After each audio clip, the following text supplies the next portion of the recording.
Joselito Pimentel, born May 27, 1963, known professionally as Lito Pimentel, is a Filipino film and television actor. He is the nephew of the late game show host Pepe Pimentel. Pimentel, a character actor, gained fame in the 1980s with films like Moral and Broken Marriage, and later transitioned to TV hosting with Lunch Date. Pimentel is married to a businesswoman. In 2004, Pimentel was charged with frustrated parricide after allegedly stabbing his wife. Toko, si Maring Paka lang pala. Darling! May nakasunod ba sa'yo? Maraming sumusunod sa akin. Anak na, ba't dito ka pa tumuloy? Teka muna, ikaw... O, di ba sa Becky yun? Oo, eto.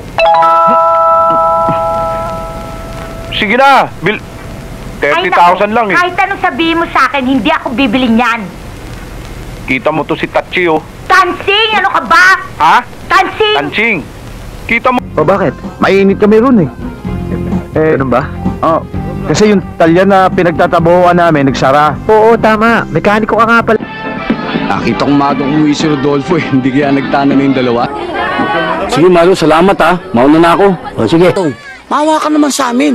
Mukhang masarap yung dali. Foregoing premises, this court finds the accused Rosario Herrera and Alberto Fernandez guilty of the crime of adultery. Sana nga lang buhay pa kami.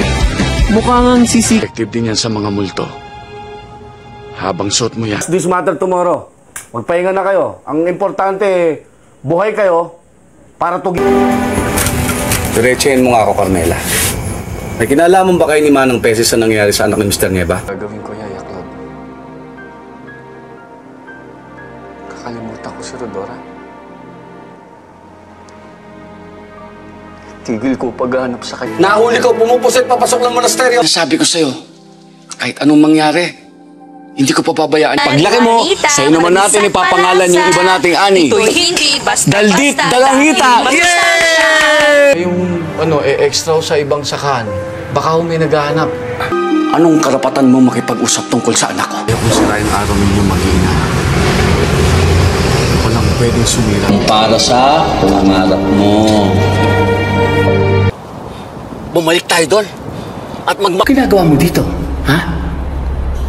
Gusto mo mapabisto tayo? Ayos kayo sa bata natin.